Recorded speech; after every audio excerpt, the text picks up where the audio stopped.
Si tuviéramos que buscar un título con gancho, podríamos decir que en UTE hay cortocircuito, pero esto sería casi hasta gracioso y el tema que vamos a abordar, créanme que no lo es.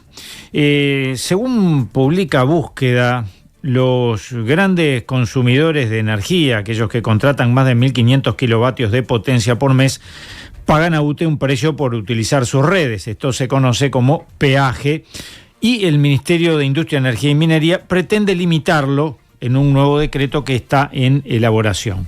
Este proyecto vincula el precio que se paga del peaje a la tarifa aplicada a los clientes llamados suscriptores con generación, grandes consumidores que le compran a la empresa pública, pero que también producen electricidad en su propio predio. Esta relación es una contradicción porque se vinculan dos valores que no están directamente relacionados. Esto lo dice la directora en representación del Frente Amplio en el directorio de UTE, Fernanda Cardona. Cuenta que se propone una paramétrica diferente que lo que hace es establecer un tope de lo que puede cobrar la empresa estatal y esto se traduce en una pérdida de facturación de UTE. Según dice, la finalidad del decreto parece clara: favorecer por la vía de la reducción del costo de peaje a los grandes clientes que operan en el mercado mayorista. Con esta y con otras decisiones similares, el Poder Ejecutivo pretende beneficiar a un grupo reducido de grandes empresas que obtienen ganancias gracias a las inversiones de UTE, dice Cardona, pero, según agrega, este costo lo pagan otros clientes del ente. Nosotros, la energía que consumen las familias y las pequeñas medianas empresas se verá recargada. Esto lo que sale publicado en Búsqueda, pero también El País publica una nota, vean ustedes qué curioso, donde dice que los generadores privados de energía eléctrica cuestionan que el Poder Ejecutivo establece condiciones desiguales de competencia en el mercado eléctrico mayorista uruguayo mediante la fijación de peajes que exceden largamente los costos efectivos de UTE, lo cual restringe la competencia. El estudio Transmisión y Distribución de Energía Eléctrica en Uruguay, realizado por Exante, una empresa contratada por la Asociación Uruguaya de Generadores Privados de Energía Eléctrica, señala que los criterios empleados para la fijación de estos peajes de transmisión actúan como inhibidor para el desarrollo del mercado mayorista de energía eléctrica. Hacen notar que en algunos casos el costo anual por concepto de peaje sería incluso superior a toda la cuenta de electricidad. Y esta realidad generaría condiciones desiguales de competencia, le quita competitividad al país y restringe la competencia en el mercado mayorista. Esto que acabo de leer genera muchísimas dudas, por eso estamos en contacto y mucho agradecemos a Fernanda Cardona, como decíamos, abogada, directora de UTE en representación del Frente Amplio. Muy buenos días, gracias por estos minutos. Buenos días, Álvaro. ¿Me escuchás bien ahí? Perfectamente. Bien, un saludo a la audiencia. Buenos días. Muy buenos días. Bueno, ¿podemos, arrojar luz sobre esto? Bueno, creo que la síntesis que acabas de nombrar es completa, es decir, yo creo que lo que podemos agregar es que hay un nuevo proyecto que se le dio vista a la UTE y que se vencía el plazo para evacuar la vista en el día de hoy. Uh-huh. Se pidió una prórroga.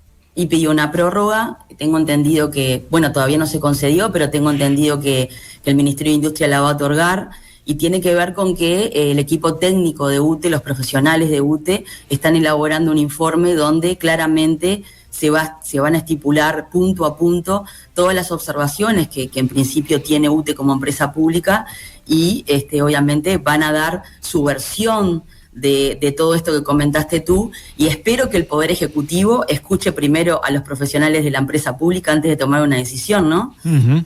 Ahora, yo hacía notar lo que parece una contradicción entre lo que salía publicado en Búsqueda y lo que sale publicado en El País. En el caso de Búsqueda, uno sabe quién es el periodista porque está allí su nombre. En el caso del País, aparece Martín Mocoroa, el periodista de Búsqueda. En el caso del País figura como nota de la redacción. Es casi como un editorial, sino una nota contratada. Pero bueno, eso no podemos saberlo, ¿no? No podemos saberlo, pero está bien hacer la hipótesis y también está bien que reflexionemos que justo que estamos en una etapa donde UTE tiene que esbozar sus opiniones y sus observaciones y su informe técnico, justo se haya hecho ayer una presentación de la consultora ex-ante con su opinión, ¿no? Uh-huh. Yo creo que todo es rebatible lo que se dijo ayer en la mañana, y por supuesto que lo que dice el país también es absolutamente rebatible. Lo que sí llama la atención es que sea en el mismo momento, ¿no? Es decir, esto yo creo que si lo que ayer se hizo por ex-ante y de alguna manera fue presentado también por la Asociación de Generadores Privados, y también, como decías tú, la editorial del país, salen en este momento, bueno, yo lo que espero, que lo único que falta acá, para tener la opinión completa, es que la UTE tenga su derecho de opinar con sus profesionales, que obviamente los tiene, y están trabajando en eso. Y también espero, desde el lugar de la dirección, que es lo que voy a pedir hoy en mi media hora previa en la sesión de directorio, espero que el directorio, por unanimidad, votemos que el informe que la línea técnica eleve sea el que realmente se respalde. Y por supuesto que adelanto mi posición, como he hecho en otras situaciones de otros decretos que ya he recurrido de manera personal, porque cuando hago la propuesta en el directorio, el resto del directorio no me ha acompañado con recurrir jurídicamente y jurisdiccionalmente estos decretos, que entendemos que perjudican a la empresa pública y la agravian. Entonces, ya adelanto también que los mecanismos judiciales que tenemos y jurisdiccionales hay que utilizarlos. Es una forma también de darle una seriedad a la opinión y un respaldo a la línea técnica de UTE, a los profesionales, que de antemano sé cuál es la opinión que tienen, están muy preocupados con esto y entienden que es una nueva medida que pega no solo económicamente a la UTE, sino en el corazón del negocio, y esto es una opinión personal. Entiendo que es una medida más de las privatizadoras respecto no solo de UTE, sino que se enmarca en una política que ha sido consuetudinaria de este Poder Ejecutivo, de tomar medidas que debilitan a las empresas públicas en general y a la institucionalidad pública también en general.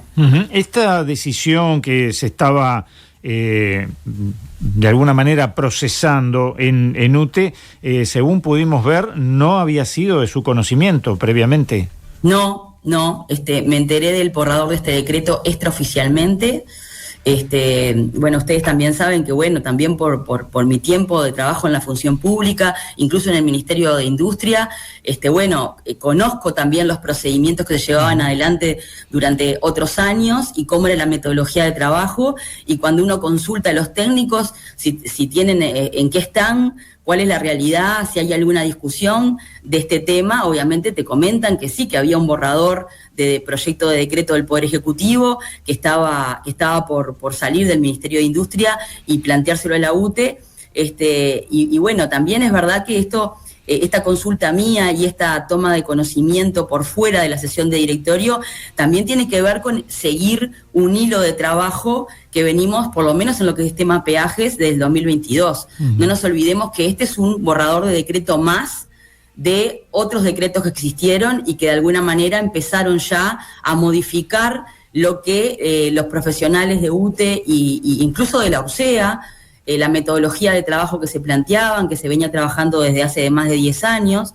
Entonces, este tema de los peajes viene de alguna manera del Ejecutivo, modificándose lo que propone la línea técnica desde el 2022, con diferentes decretos que han quedado vigentes. Entonces, estar en seguimiento de cómo va la línea de trabajo respecto a peajes, que además obviamente van a tener su consecuencia negativa económica en UTE, es una pregunta que tengo que hacer de manera obvia, si estoy haciendo de manera seria mi trabajo.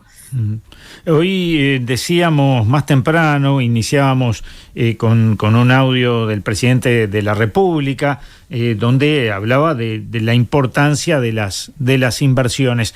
Pero las inversiones son importantes si se respeta la normativa y si no se vulneran a otros. En este caso, según lo que surge de la información que estuvimos viendo en lo previo, se beneficiaría a algunas empresas que, por otro lado, parece que se están quejando que no es suficiente, y se perjudica a los usuarios. Y en este punto yo vuelvo a algo que ya he reiterado, tal vez por la edad me pongo reiterativo, que es que poco estamos acostumbrados aquí en Uruguay a pensarnos desde el lado de los usuarios y a defender, generar instancias como usuarios para defender los derechos, ¿no?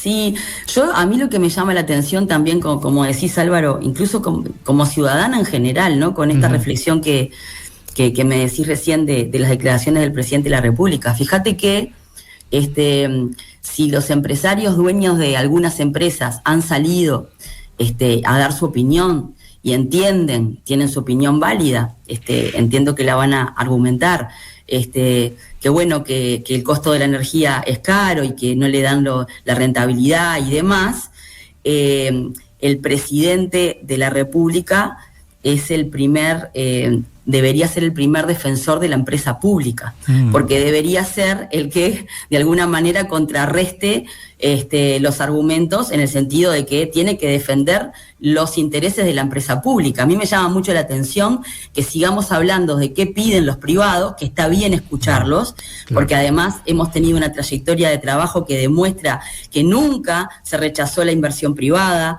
el cambio de la matriz eléctrica se ha hecho con los privados y está bien que sea así, pero como decías tú, también es verdad que tuvo su contrapartida igual, o casi igual desde el lugar público, y también tenemos parques propios eólicos y demás. Es decir, lo que veo es que lo que no podemos permitir es un desequilibrio donde el privado obtenga todos los planteamientos que entienda pertinentes en desmedro de lo que la empresa pública está diciendo, que por otra parte, y no es menor, es la única obligada normativamente a brindar el servicio público.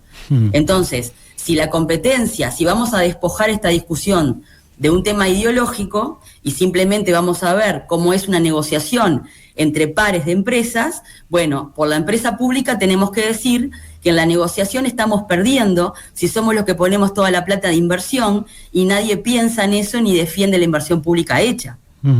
Entonces, y redondeándote, sí, Álvaro, perdón.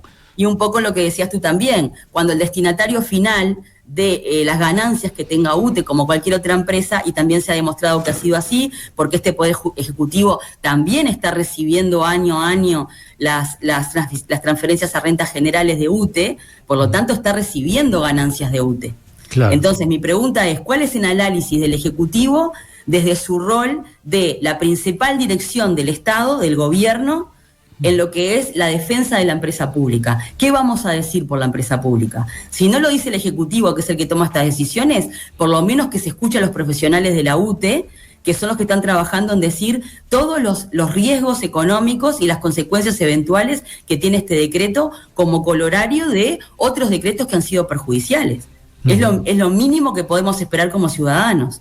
Y lo otro, a decirle a la ciudadanía es, si la UTE tiene, voy a decir un ejemplo bien sencillo, si la UTE para poder vivir, para poder funcionar en esta obligación que le pone la normativa de brindar el servicio público, tiene un costo de 100 y se nos van ahora 10 por esta decisión, esos 10 necesariamente se van a repartir entre los clientes de la UTE, entre los usuarios o la ciudadanía en general, que no tiene la misma posibilidad como los grandes clientes, que son pocos en este caso. Esta medida hoy está pensada para 5 o 6 clientes. Es decir, que toma una medida desde el Poder Ejecutivo que beneficia a 5 o 6, entre ellos Coca-Cola, y no estoy pensando en más del 1.500.000 ciudadanos que pagan a la UTE todos los meses su tarifa y su factura.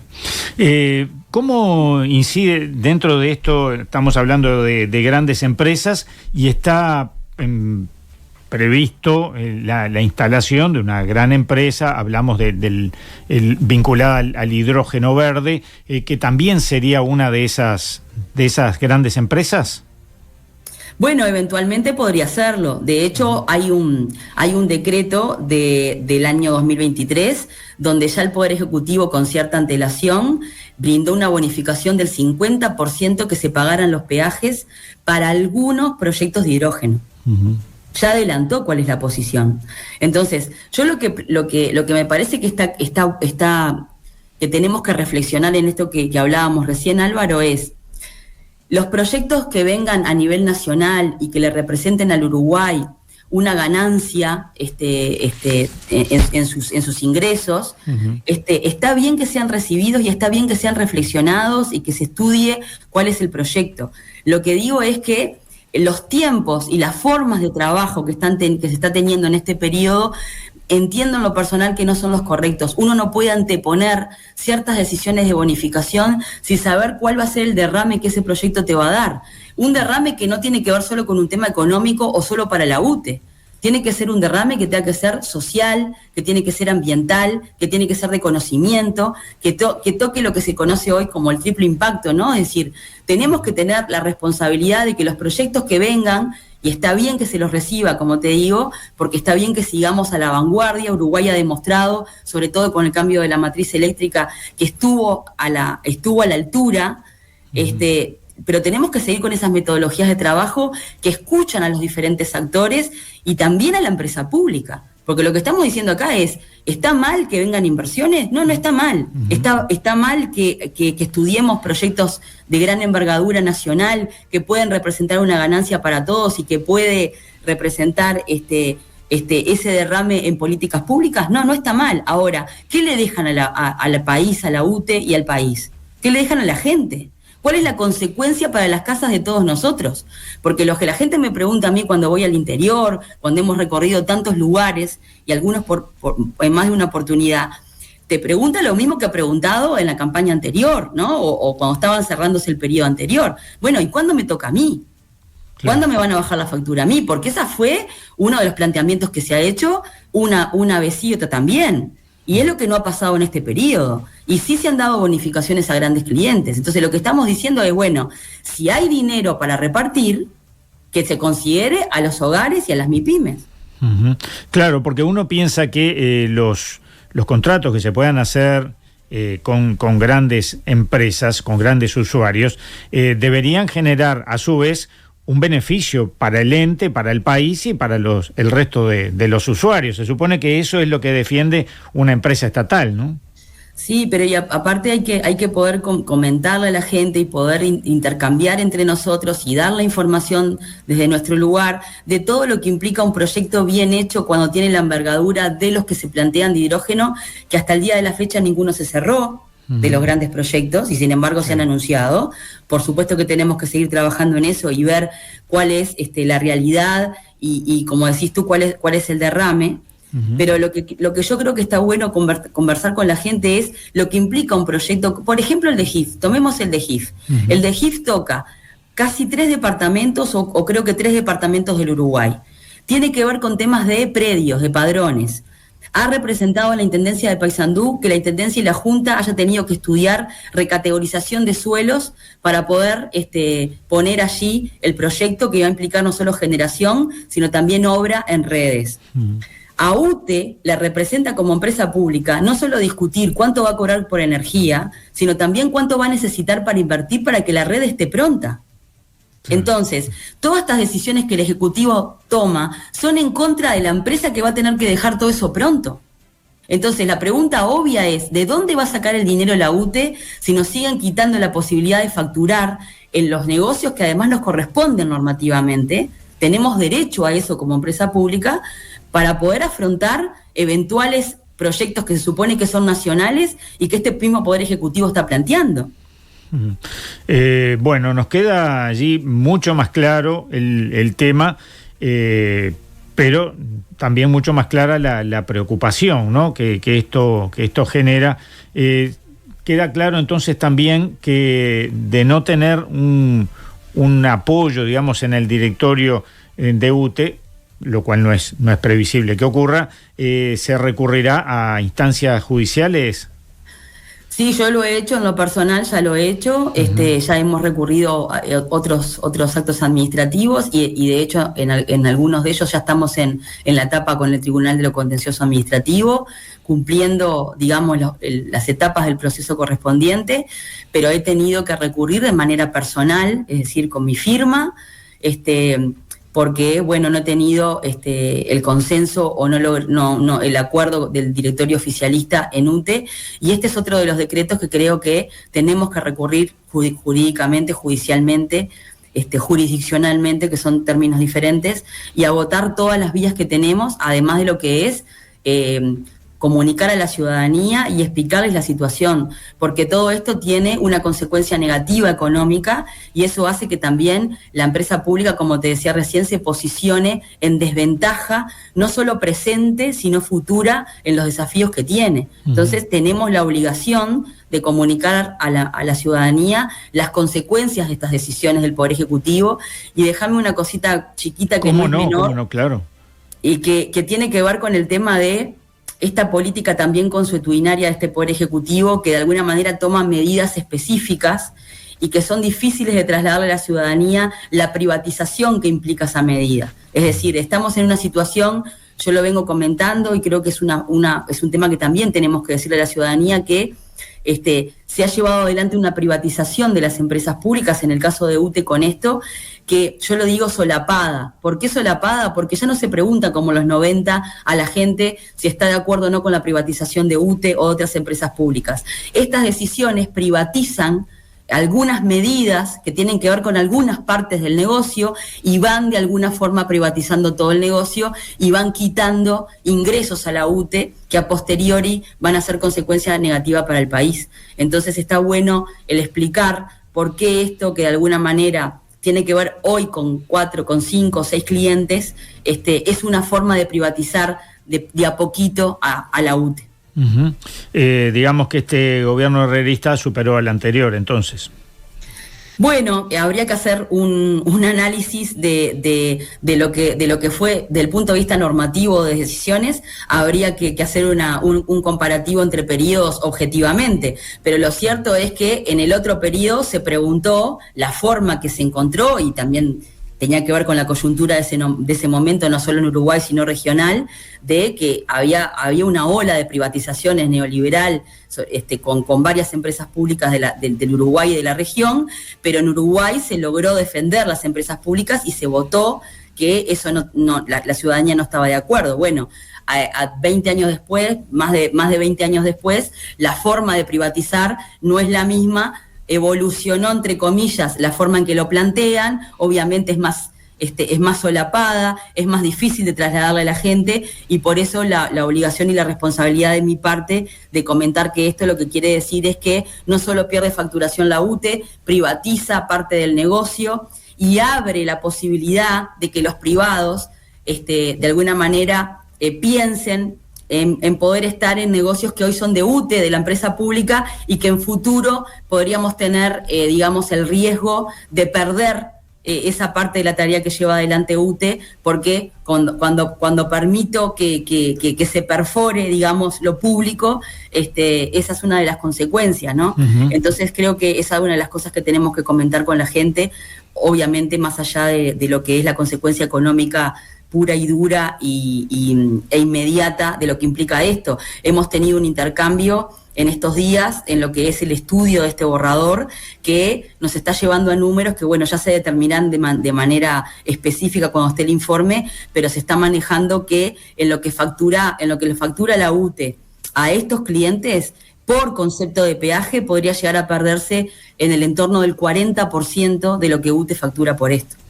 A propósito de una consulta, de un comentario de la audiencia allí en el chat de YouTube, brevemente, porque nos quedamos sin tiempo, él decía, bueno, habrá que hacer una auditoría cuando termine esta administración. Cuando comenzó esta administración se anunció que se iban a hacer auditorías en casi todos los entes del Estado, porque se sospechaba que el Frente Amplio había cometido irregularidades. ¿En UTE se llevó adelante alguna de esas auditorías? Sí, en UTE se llevó adelante una auditoría básicamente que tenía que ver con la regasificadora, con el tema de lo que era el gas, y que no dio resultado alguno, digamos, para lo que era el objetivo de la auditoría, entre otras cosas porque cuando se terminó el trabajo, después de varios meses en los cuales tampoco participé en aquel momento, participé en el sentido de tener un intercambio de cómo iba la consultoría, qué informes estaban relevando y cuáles eran las conclusiones a las que se podían llegar. La propia auditoría terminó diciendo en su informe que ese resultado de su trabajo no era una auditoría en sí misma, porque no tenía los elementos para poder, de alguna manera, comprobar o afirmar lo que originalmente se le había encomendado. ¿Se sabe el costo de esa auditoría? Sí, tuvimos varios miles de dólares. Nos salió varios miles de dólares, y de hecho también nos salió varios miles de dólares que, a pesar de un resultado que no había firmado nada en particular y que además tenía muchas contradicciones, hay un informe del despacho del Frente Amplio que contestó punto a punto el resultado de esa auditoría. Después se contrató al doctor Barrera, también se le pagó por parte del directorio oficialista para que de todas maneras llevara esa conclusión a la justicia y denunciara a algunos ex jerarcas de UTE. Doctora Fernanda Cardona, muchísimas gracias por estos minutos en Info24. Han sido muy provechosos para poder entender esta situación que está planteada y bueno, trataremos de seguirla lo más de cerca que podamos. Gracias, Álvaro, por el espacio. Saludo a la audiencia. Muchas gracias. Info24, la actualidad que nos mueve.